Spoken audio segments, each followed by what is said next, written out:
Bismillahirrahmanirrahim. Alhamdulillah. Wassalatu wassalamu ala Rasulillah. Sayyidina Muhammad An-Nabiyil Karim wa ala alihi wa sahbihi ajma'in.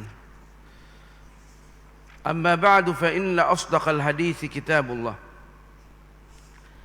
wa khairal hadi hadi Muhammadin sallallahu alaihi wa alihi wa sallam. Wa syarrul umuri muhdatsatuha wa kullu muhdatsatin bid'ah wa kullu bid'atin dhalalatun wa kullu dhalalatin finnar atau kama qala sallallahu alaihi wa alihi wasallam. Tuan-tuan, puan-puan yang berbahagia, assalamualaikum warahmatullahi wabarakatuh. Segala puji bagi Allah Subhanahu wa ta'ala yang sudi mempertemukan kita kembali dalam kajian ilmu pengetahuan melalui kitab Ihya'i Ulumiddin lil Imam Abi Hamid Muhammad ibn Muhammad Al-Ghazali. Mudah-mudahan kajian ini dapat memberikan keberkatan dan syafaat kepada kita waktu berjumpa dengan Allah Subhanahu wa ta'ala. Kita sudah banyak mengulang-ulang bahawa tidak ada yang dapat memberikan syafaat kepada kita, keberkatan kepada kita, kecuali melalui ilmu pengetahuan. Dengan menada ilmu itu daripada ulama kita dan memahaminya dengan baik serta melaksanakan dengan tepat. Kemudian kita menyampaikan mesejnya kepada orang-orang yang memerlukan. Meskipun kita bukan alim besar, tetapi bila mana 4 proses ini sudah terwujud, berarti kita menguasai ilmu itu. Berarti kita alim dalam masalah itu. Keilmuan dalam Islam bukan berarti kita punya kepala ibarat perpustakaan yang berjalan. Tetapi dalam Islam adanya perkara itu kita kuasai, mengikut 4 proses ini berarti kita alim. Kata Imam Mujahid, meskipun ilmu itu satu, sebab kadang orang tu dia alim besar, tetapi dalam masalah solat dia tak boleh melaksanakan dengan tepat. Ada beberapa poin dia tak boleh. Contohnya, saya punya kawan di Brunei, dia orang Azhar, profesor dalam bidang dakwah. Saya memperhatikan dia hafal Quran, hafal fikih, alim besar. Setiap dia semua rokok, sujud, bangun daripada sujud ke atas, angkat tangan dia. Sedangkan kita waktu nak sujud, tak ada dah kita angkat tangan. Waktu bangun daripada sujud, nak naik ke al-qiyam, selama bukan daripada 2 rakaat kita tahiyat pertama, kita tidak dibolehkan mengangkat tangan kita. Kerana itu bertentangan dengan sunnah. Rasulullah tak buat. Jadi anda tanya dia, Maulana ambil dari mana? Dalam mazhab kita tidak ada. Kemudian esok harinya itu saya tengok dia solat, dia tak buat dah. Berarti dia tidak tahu. Hafal Quran, hafal hadis, profesor tamat Azhar, tapi poin itu dia tak tahu. Jadi saya melihat ini berbahaya kalau tidak ditegur. Tapi saya tegur dengan baik. Antum punya sumber ilmu dari mana dalam poin ini? Dia senyap. Setelah itu saya lihat dia tak buat dah. Saya sampaikan kita dalam mazhab Syafi'i angkat tangan ada beberapa tempat saja. Yang lainnya tu kita tak angkat. Dia tak buat. Berarti dalam hal itu dia tak alim. Boleh kemungkinan penjual es krim yang mengetahui permasalahan itu boleh ajar dia profesor. Makanya itu kita mengambil kesimpulan bahawa ilmu ini bukan hak mutlak bagi orang yang punya titel, bukan hak mutlak. Dan ingat, Allah berfirman kepada makhluk yang paling mulia, Rasulullah sallallahu alaihi wasallam, yang paling alim seluruh makhluknya, Rasulullah sallallahu alaihi wasallam. Jibril pun kalah. Nah, tidak pernah Allah disembah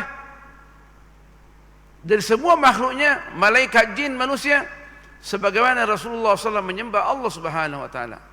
Tapi toh Allah mengatakan, "Wa ma utitum minal ilmi illa qalila." Engkau semuanya tidak diberikan ilmu kecuali sedikit. Sedikit itulah kita bagi-bagi. Jadi tak perlu bangga kita ini punya profesor, ulung profesor, tak ada. Tapi ilmu itu yang kita telaki daripada tok guru kita dengan baik, kita pahami dengan baik, amalkan dengan baik. Kita amalkan dulu, kemudian kita menyampaikan mesejnya. Nah, dan inilah yang akan menolong kita. Ilmu yang sedikit kita amalkan, yang kita telaki daripada tok guru kita, menyelamatkan kita daripada api neraka. Terutamanya pada hari Jumat ini kita banyak berselawat sebagaimana tok guru kita ajarkan. Selawat yang terbaik, selawat yang keluar daripada mulut Rasulullah sallallahu alaihi wasallam. Tak boleh. Semua selawat yang dibuat oleh ulama kita adalah baik, tapi tidak mungkin menandingi selawat Rasulullah yang diajarkan dalam salat. Allahumma salli ala Muhammad wa ala ali Muhammad kama sallaita ala Ibrahim wa ala ali Ibrahim wa barik ala Muhammad wa ala ali Muhammad kama barakta ala Ibrahim wa ala ali Ibrahim fil alamin innaka Hamidum Majid.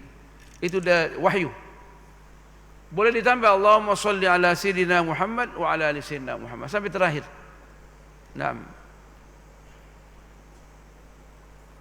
Saya nak jelaskan sikit tentang faedah selawat, dan ini ada kaitannya dengan tajuk yang kita nak bincangkan sebelum waktu limpas.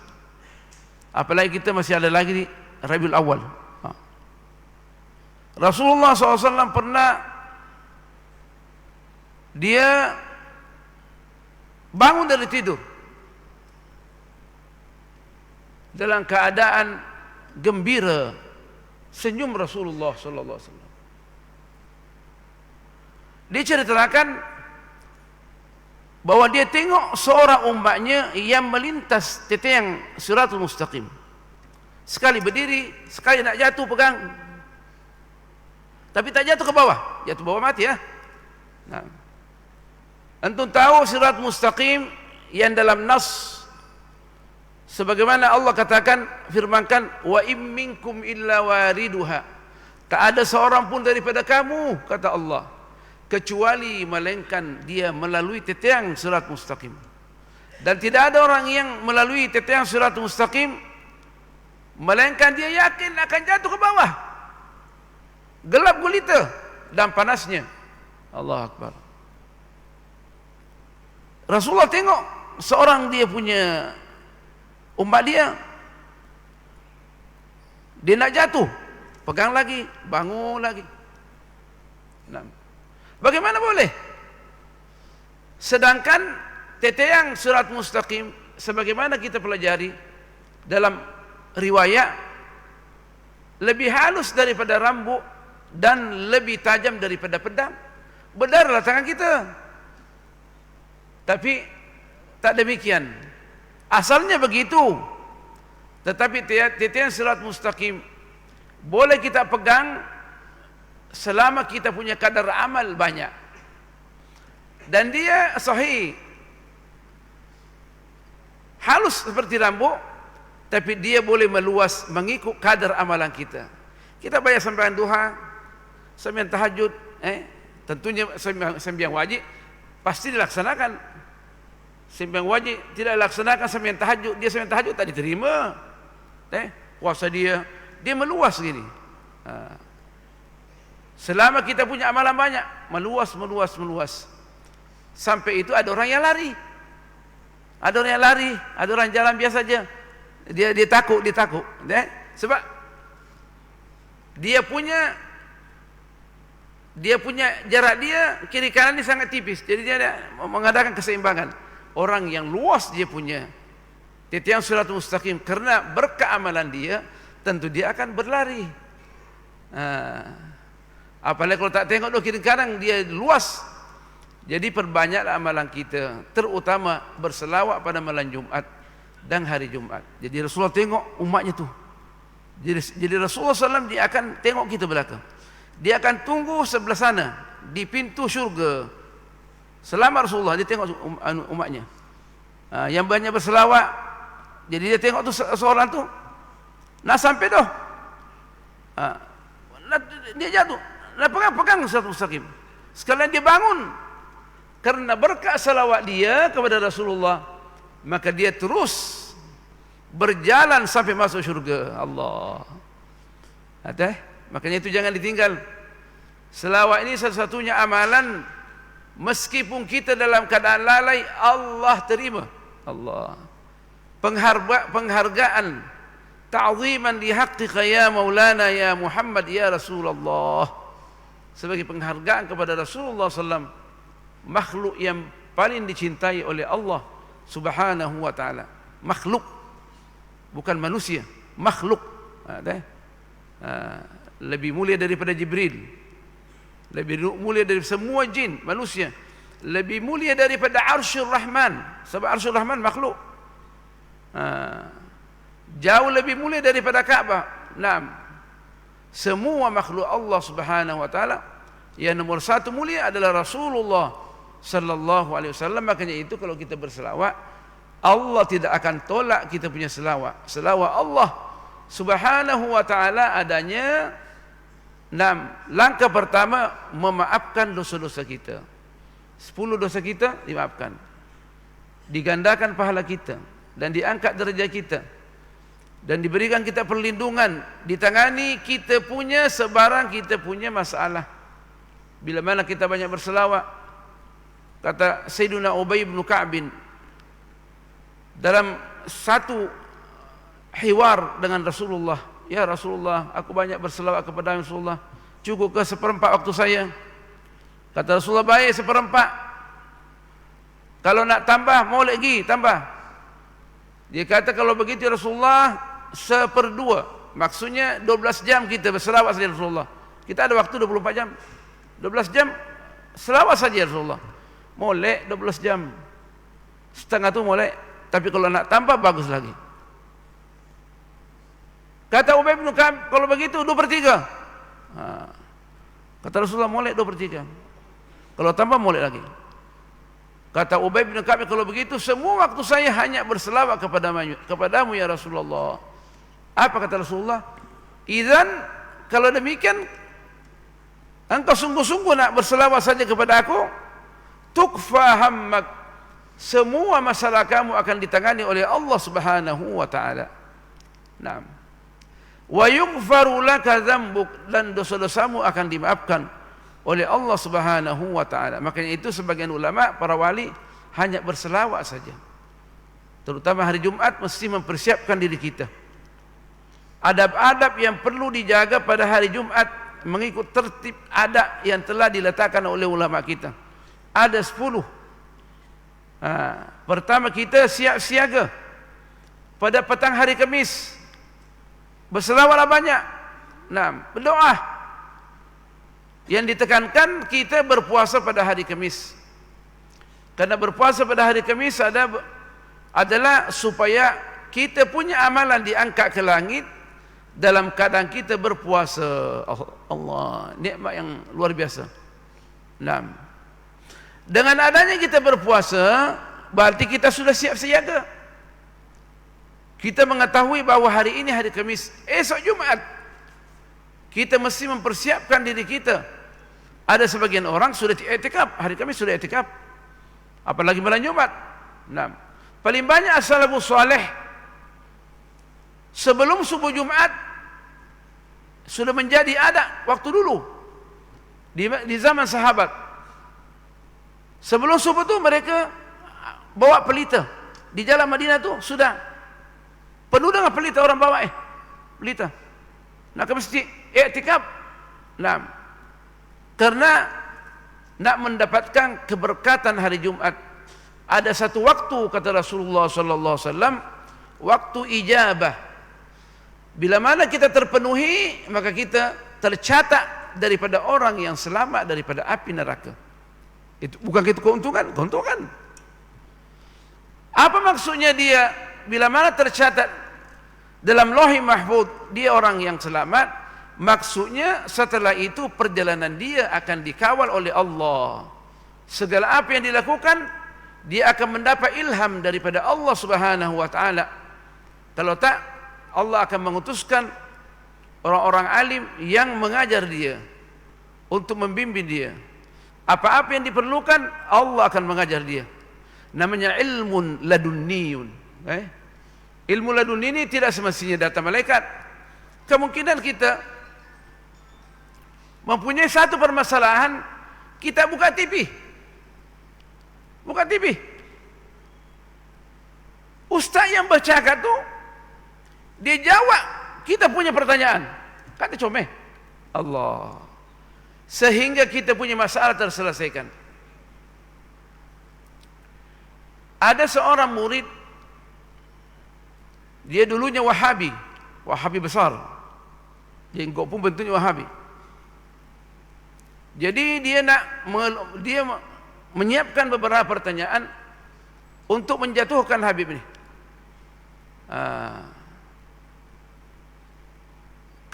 Seorang kawan yang bawa tu. Dia setelah saya ceramah, dia tidak tanya loh. Dia menangis dia. Kawan dia kata, "Bapak nangis?" "Enggak, saya punya pertanyaan dan kritikan saya dia sudah jawab dalam lecture dia. Semua lo jawab. Siapa yang berikan itu? Allah Subhanahu wa taala. Berikan ilham kepada dia. Saya sebagai alat je. Dia anggap sebagai wali, saya alat je. Allah jadikan saya alat untuk menjawab pertanyaan dia. Nah, sehingga saya tak perlu berdebat dengan dia. Dia pun orang ustaz juga. Nah, akhirnya sampai sekarang ni menjadi anak angkat, alhamdulillah. Jadi ilmu laduni ini bukan semestinya ada malaikat, ada ruh yang halus dan mengajar kita, tapi dengan cara yang Allah dia tengok posisi kita bagaimana nak menerima ilmu ini. Boleh saja kita buka kitab, awal kita buka tu jawaban yang kita minta ada dalam buku dan kita pahami dengan baik. Kita pahami dengan baik, atau melalui tok guru yang mengajarkan kita. Nah, jadi pada malam Jumat ini atau sebelumnya kita mesti bersiap siaga. Karena malam ini, malam Jumat dan hari Jumat, malam Sayyidul Ayyam, penghulu segala hari. Bila mana dia baik, kata ulama, idza salima yaumul jum'ati salimatil ayyamu kulluha. Kalau dia tak cedera, kita tak mengadakan pelanggaran pada malam Jumat sampai sore Jumat, maka akan dijaga oleh Allah Subhanahu wa taala sampai Jumat depan. Terutamanya kita diterangkan membaca suratul Kahfi pada malam Jumat, pada subuh Jumat, pada sore Jumat. Jangan sampai limpas. Dia boleh menjaga kita. Nah, kalau boleh kita baca malam sekali, pada pagi sehari sekali, sudah asar sekali, itu comel tu. Nah, kalau sibuk sangat boleh dibagi-bagilah. Nah, sibuk sangat. Sebab dia akan menjamin kita kelancaran amalan kita, supaya kita boleh terkontrol. Ini sangat penting. Boleh kita dijaga oleh Allah Subhanahu wa taala. Yang terutamanya kita punya syahwat boleh dijaga. Lain kalau kita mengamalkan satu wirid tiap-tiap subuh, wirid tiap-tiap malam, wirid sekali seminggu, seperti suratul Kahfi. Kalau kita baca, kadang kita tengok perempuan lah. Nah, terlintas. Tapi hati ini Allah sudah kontrol, dia sayang kita. Sehingga perempuan itu kita tengok dalam keadaan jijik meskipun dia cantik. Ada orang yang melihat kemungkinan dia boleh boleh dia jatuh dia. Nah, tapi ada yang tengok jijik. Nah, tak terliur pun tengok tu. Itu menunjukkan Allah letakkan dalam hati dia satu cahaya untuk mengenal Allah Subhanahu wa taala. Itu yang paling penting. Bukankah Rasulullah SAW dalam satu hadis mengatakan, Inna lillahi fi ayyami dahrikum lanafahatin fata'arradu laha, na'am, la'allakum ayyusiba ahadan minkum nafhatun la yashqa ba'daha abada. Allah mempunyai butiran rahmat pada hari-hari tertentu, waktu-waktu tertentu, seperti hari Jumat, malam Jumat, malam Lailatul Qadar, 10 hari daripada dan 10 malam awal Zulhijjah, waktu-waktu tertentu. Hari Maulid ni, hari Senin, hari Kamis, waktu-waktu tertentu, butiran-butiran rahmat Allah taburkan. Barang siapa yang boleh memperolehi satu teburan rahmat ni, maka dia tidak akan sengsara selama-lamanya. Maksudnya apa? Maksudnya jadi wali. Nah, jadi wali dia.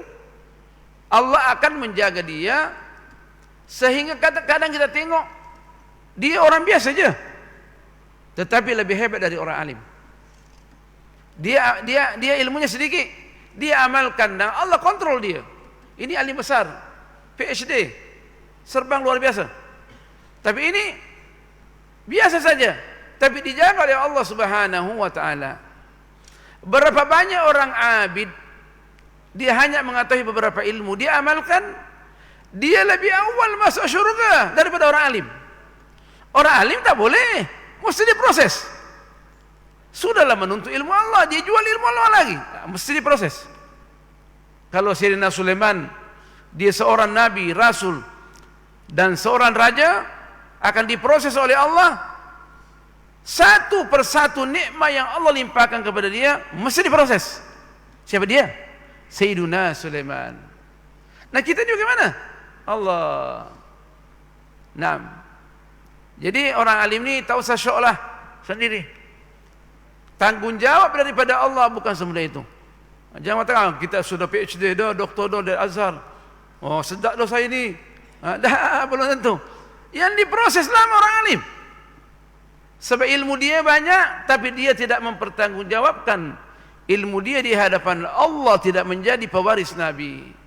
Orang alim mesti pewaris Nabi. Tambah alim orang tu untuk mengukur dia sejauh mana dia menjadi warak dan zuhud di dunia ni. Warak dan zuhud. Orang dulu tak tengok dia punya pangkat apa dia mufti ke? Apa dia punya gelaran? Dah, Allah tak tengok gitu. Allah tak tengok. Allah tengok ilmu, dia alim, warak dan zuhud. Meskipun tidak ada gelaran. Ulama-ulama dulu seperti Ali Al-Ghazali, siapa yang memberikan gelaran Hujjatul Islam? Orang-orang yang baca kitabnya. Nah, bukan kerajaan yang memberikan gelaran. Orang-orang yang datang kemudian membaca kitabnya, oh, tidak ada kitab seperti Al-Imam Ghazali. Maka dikatakan Hujjatul Islam. Sebelum mati lagi orang sudah sebutkan Hujjatul Islam. Di zamannya sudah tersiar bukunya. Sampai dia duduk satu majelis, orang tak kenal dia dalam satu kampung, dia baca kitabnya, wa qala Hujjatul Islam. Dan Hujjatul Islam mengatakan, dia ada di situ, orang tak kenal. Sampai gitu. Sebagai jalan untuk sampai kepada keridhaan Allah Subhanahu wa taala. Itu pun dia takut. Itu pun dia takut kepada Allah Subhanahu wa taala. Dia tak ambil gaji dah. Tak ambil gaji dah. Naam. Sebab orang alim dulu tambah alim dia tak ambil gaji. Tak ada pangkat dikasih. Al-Imam Syirazi dibangunkan sekolah yang luar biasa. oleh kerajaan dan disuruh duduk di situ. Dia kata tak. Murid-muridnya kejar dia, "Tok guru, marilah mengajar." Nah, tak, saya tak mau. Nah. Muridnya mengacam. Kalau Tok guru tidak mau duduk di situ, di bangunan itu, kita tidak akan belajar sama Tok guru selama-lamanya. Oh, kalau gitu tak ada murid saya. Ah, boleh, tapi dengan syarat. Apa syaratnya Tok guru?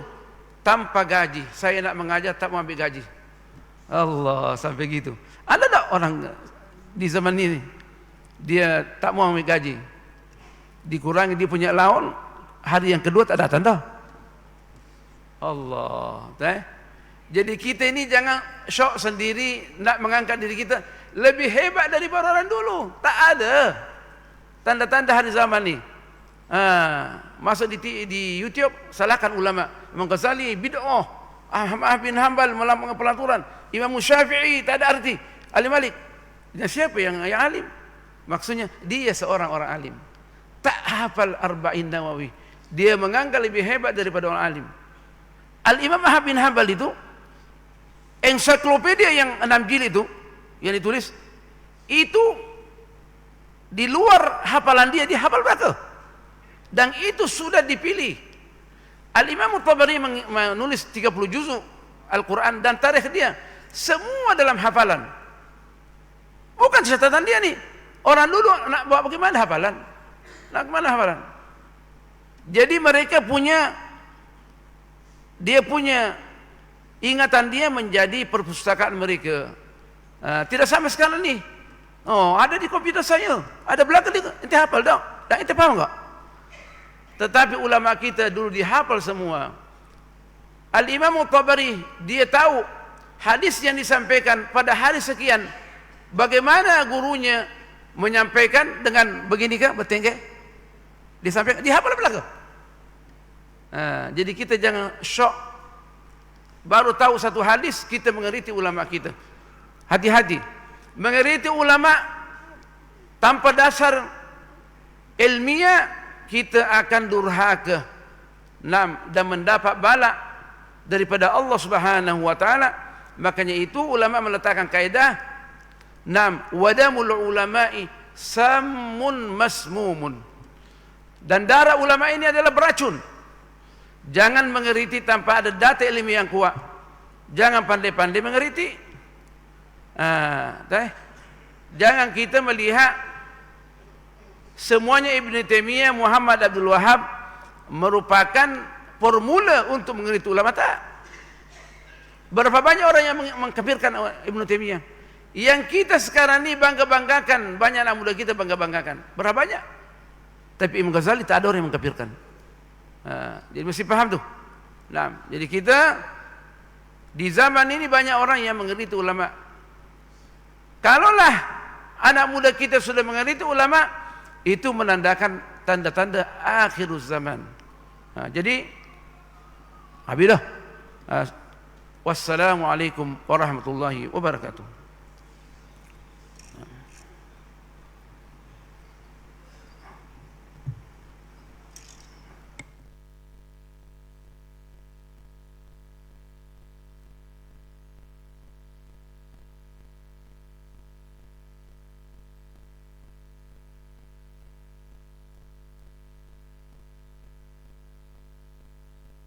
Sekian ambil wilayah